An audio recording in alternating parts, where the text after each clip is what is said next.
ओम शांति। आज बाबा के 4 अगस्त के महावाक्य हैं। बाबा ने कहा, मीठे लाडले बच्चे, बाप आए हैं तुम्हारे लिए स्वर्ग की नई दुनिया स्थापन करने।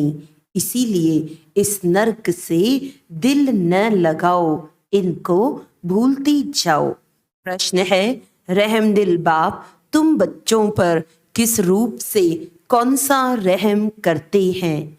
उत्तर है, बाबा कहते हैं, मैं बाप रूप से मीठी सैक्रीन बन तुम बच्चों को इतना प्यार देता हूँ जो दुनिया में दूसरा कोई भी दे न सके। मैं तुम्हें पवित्र प्यार की दुनिया का मालिक बना देता हूँ। टीचर बन तुम्हें ऐसी पढ़ाई पढ़ाता हूँ जो तुम बहिश्त की बीबी बन जाते हो। यह पढ़ाई है मनुष्य से देवता बनने की। ये ज्ञान रतन तुम्हें विश्व का मालिक बना देते हैं। गीत है, कौन है माता कौन है पिता। ओम शांति। बच्चों को ओम शांति का अर्थ समझाया जाता है।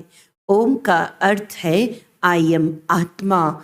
मैं आत्मा निराकार परमात्मा की संतान हूँ। शरीर का फादर वह है जिसने जन्म दिया है। उनको कहा जाता है शरीर को जन्म देने वाला फादर। और शिव बाबा है आत्माओं का बाप। वह तो है ही है। ढेर के ढेर करोड़ों आत्माएं अपनी निराकारी दुनिया में रहती हैं। वहाँ सदैव निर्विकारी ही हैं। विकारी तो परम धाम में रह ना सके।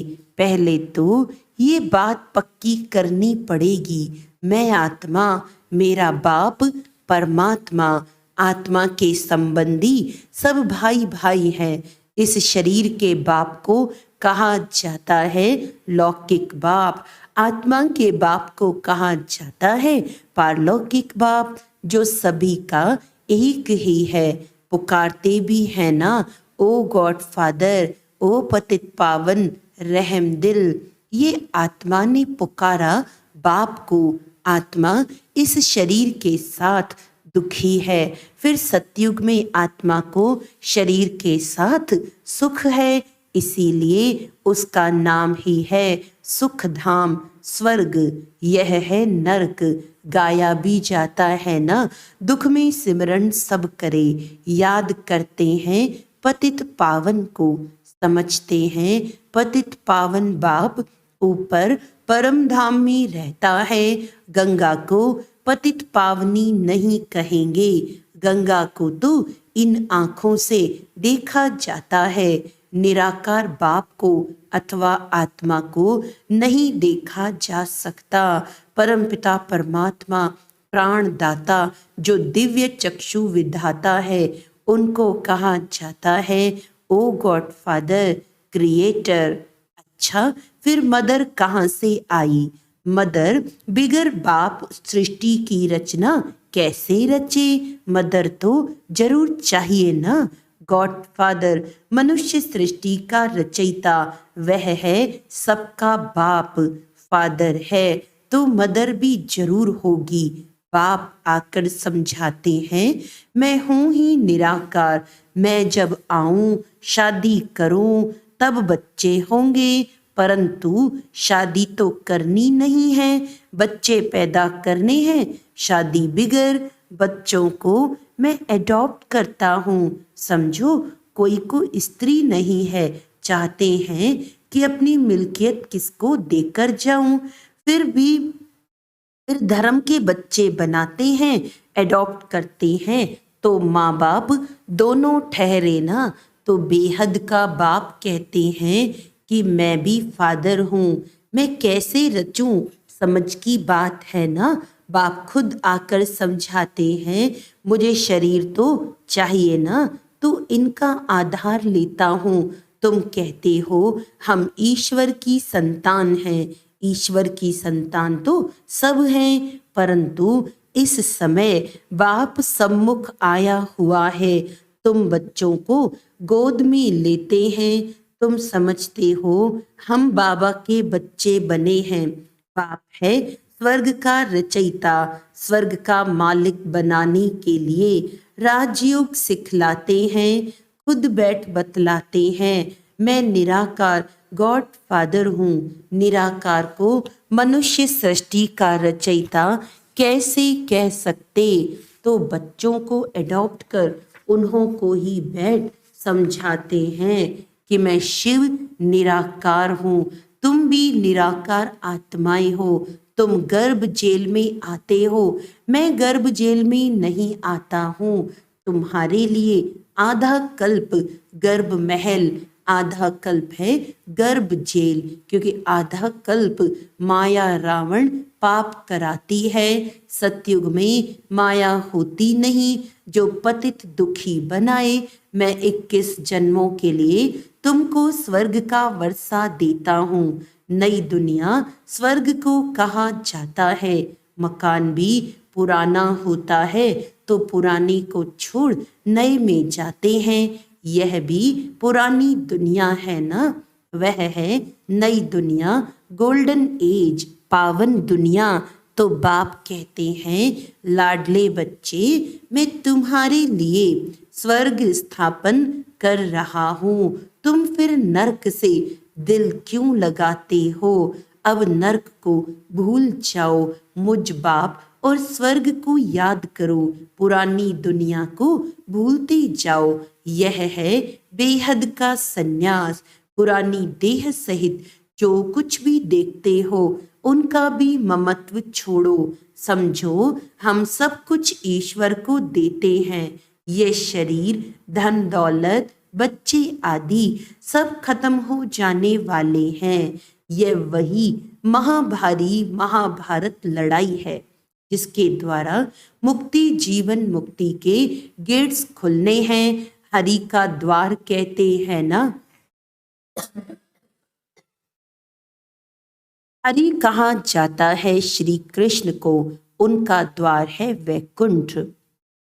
वैकुंठ के गेट बाप आकर खोलते हैं, वहां कोई पतित जा नहीं सकता। इसीलिए पतित से पावन बनाते हैं, दुख से लिबरेट करते हैं, और कोई लिबरेट कर न सके। दुख हरता सुख करता बाप ही है।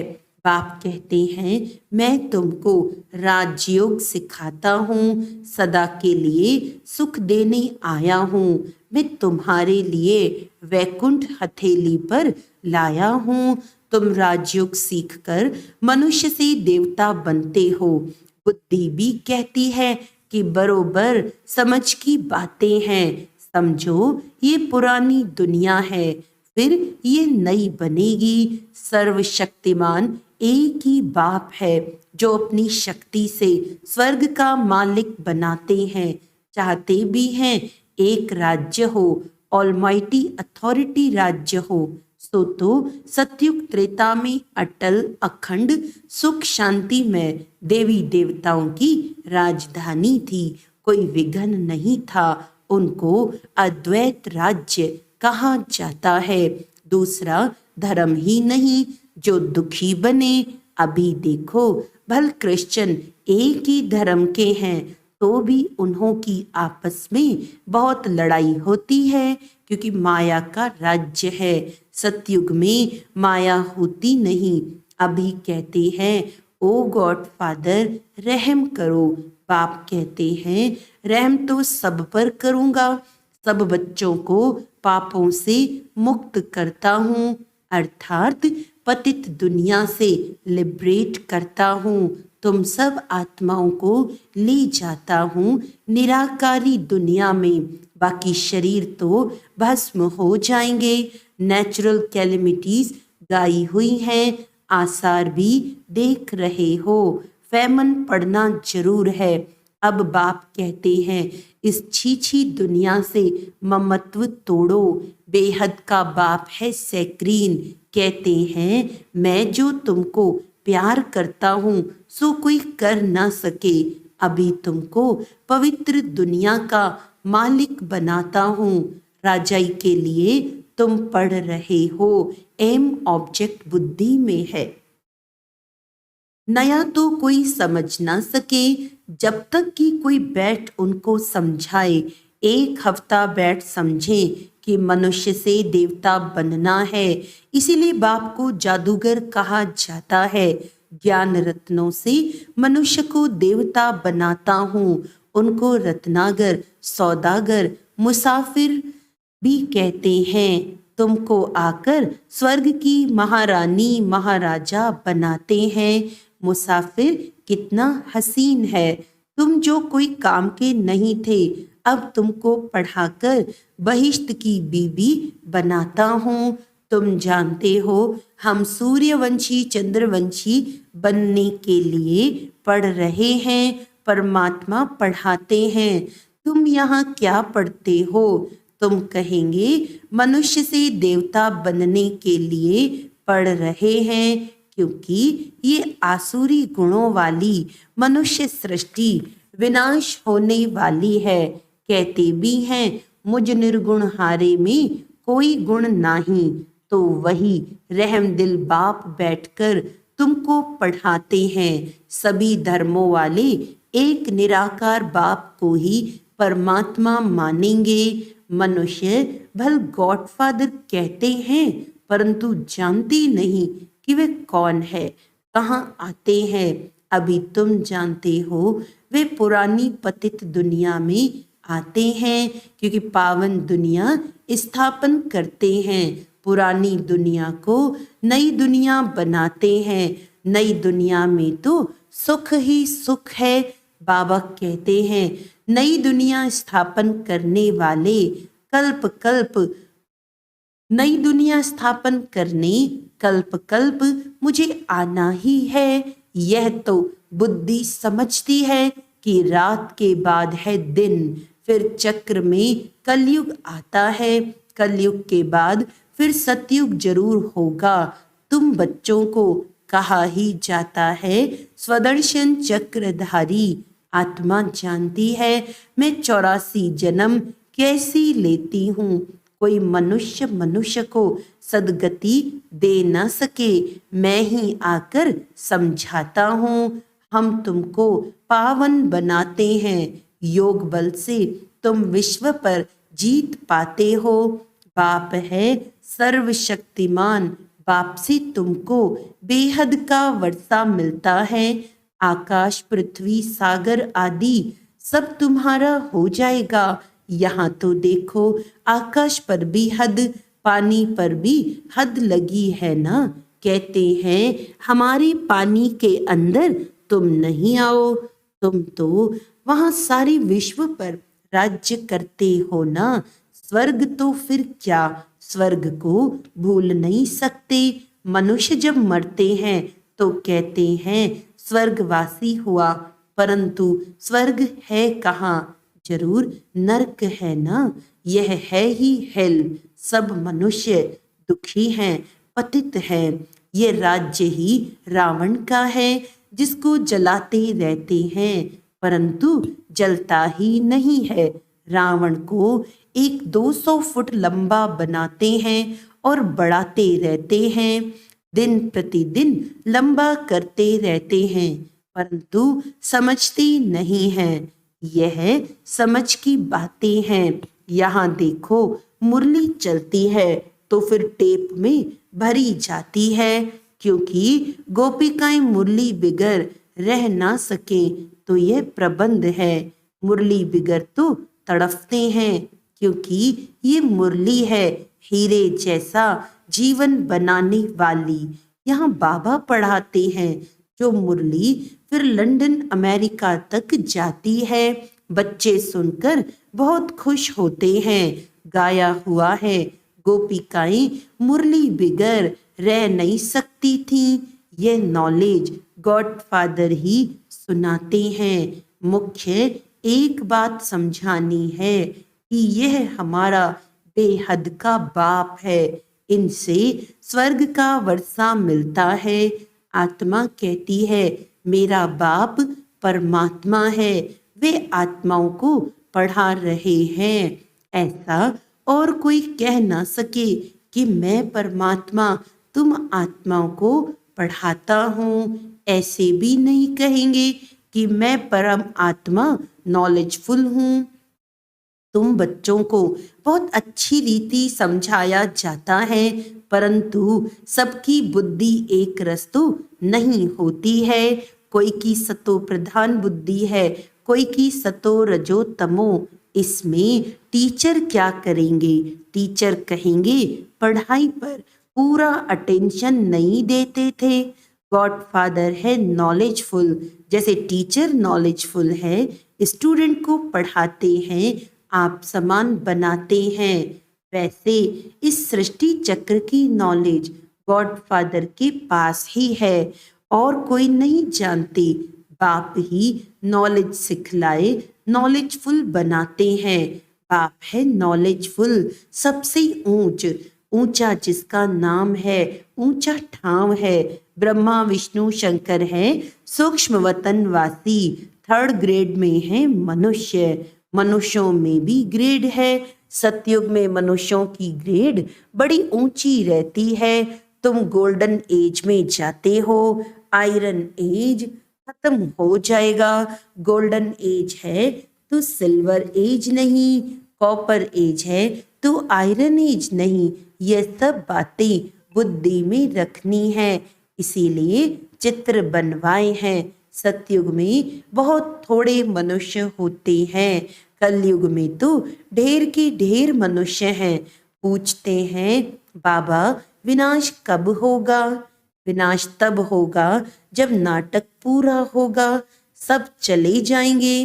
बाबा है मुक्ति जीवन मुक्ति का गाइड, वह रहते हैं परम धाम में। तुम भी वहाँ के रहने वाले हो, यहाँ आए हो पार्ट बजाने। बाप कहते हैं बच्चे तुम्हें माया पर जीत पानी है, इसमें हिंसा की कोई बात नहीं है। सतयुग में हिंसा होती नहीं, वहाँ है ही संपूर्ण निर्विकारी देवी देवताएं। अच्छा, मीठे मीठे सिकिलदे बच्चों प्रति माता पिता बाप दादा का याद प्यार और गुड मॉर्निंग। रूहानी बाप की रूहानी बच्चों को नमस्ते। हम रूहानी बच्चों की रूहानी बाप दादा को याद प्यार गुड मॉर्निंग, नमस्ते नमस्ते नमस्ते जी। धारणा के लिए मुख्य सार है बुद्धि से बेहद का संन्यास करना है। पुरानी देह सहित जो कुछ इन आंखों से दिखाई देता है उनसे ममत्व निकाल पाप और स्वर्ग को याद करना है। पढ़ाई को अच्छी रीति धारण कर बुद्धि को सतो प्रधान बनाना है। मुरली ही पढ़ाई है, मुरली पर बहुत बहुत ध्यान देना है। वरदान है भाग्य की नई नई स्मृतियों द्वारा पुरुषार्थ में रमणीकता का अनुभव करने वाले मन दुरुस्त भव। ब्राह्मण जीवन में लास्ट जन्म होने के कारण शरीर से चाहे कितने भी कमजोर या बीमार हैं, लेकिन मन सबका दुरुस्त है, उमंग उत्साह से उड़ने वाला है। पावरफुल मन की निशानी है सेकंड में जहां चाहे वहां पहुंच जाए। इसके लिए सदा अपने भाग्य के गीत गाते उड़ते रहो। अमृत वेले से भाग्य की नई नई बातें स्मृति में लाओ। कभी किसी प्राप्ति को सामने रखो, कभी किसी, तो पुरुषार्थ में रमणीकता आ जाएगी। बोर नहीं होंगे, नवीनता का अनुभव करेंगे। स्लोगन है आगे पीछे सोच समझकर हर कर्म करो तो सफलता प्राप्त होती रहेगी। अच्छा, आज का व्यक्त इशारा है कोई भी कार्य करते व बात करते बीच बीच में संकल्पों की ट्रैफिक को स्टॉप करो। 1 मिनट के लिए भी मन के संकल्पों को, चाहे शरीर द्वारा चलते हुए कर्म को बीच में रोक कर भी ये प्रैक्टिस करो। तब बिंदु रूप की पावरफुल स्टेज पर स्थित हो सकेंगे। जैसे अव्यक्त स्थिति में रह कार्य करना सरल होता जा रहा है, वैसे ही ये बिंदु रूप की स्थिति भी सहज हो जाए। अच्छा, ओम शांति।